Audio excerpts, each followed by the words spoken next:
Alright, we're going to start phase 2. So I have my drawing here and I'm going to continue working on it. First thing I'm going to do is I'm going to give it a floor pattern. For this one we're going to do a wooden style floor. So you put your ruler on your vanishing point and you draw lines on the floor. Always keep your ruler on that dot. Now when I draw two lines, they're much wider here and they meet almost at the back. Not drawing on the back wall. And I'm going to keep pivoting all the way across my page.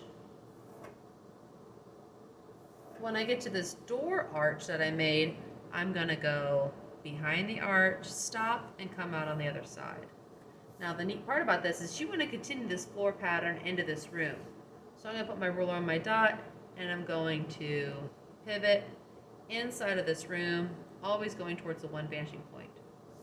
Now I'm going to fan them out this way, my floorboards.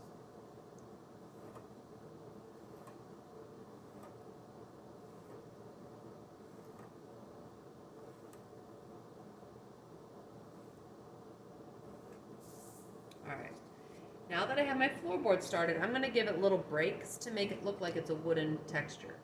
Always keep your ruler parallel to the bottom of your page for this. Your brain will want you to turn your ruler. Don't do that. I'm going to take and put little horizontal lines. Some people can freehand this and make it look good. I usually like to use my ruler. But just give it an irregular pattern and it will look like there's little wooden floorboards. Next step, I'm going to draw a rug, kind of like an area rug, sitting in this first room.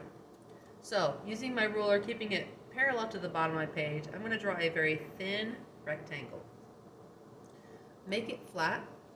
Try to not let it line up with these floorboards, but let it be in between boards, or on a board. I'm going to make it a very thin, flat rectangle. There's my rectangle. That's the height of the rug. Now I'm going to make my rectangle go in space back towards my vanishing point. Connect the corner towards your dot and draw a line. Connect this corner towards my dot and draw a line.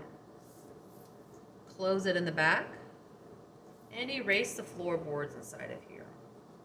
On a real copy, you wouldn't actually draw the floorboards and then the rug. We just do it this way to teach you how the process of things. So I'm left with a rug sitting on top of a floor. The last step of this for today is to start to put a piece of furniture on here. And we're going to put a little coffee table on this rug. When you draw a coffee table, or any furniture for that matter, you draw the end first, the side view. So the side of a very simple coffee table would look like this.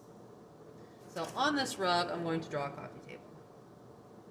Keep it simple. It'll look really basic, but that's fine for this. Draw a little coffee table end, the side, on the rug.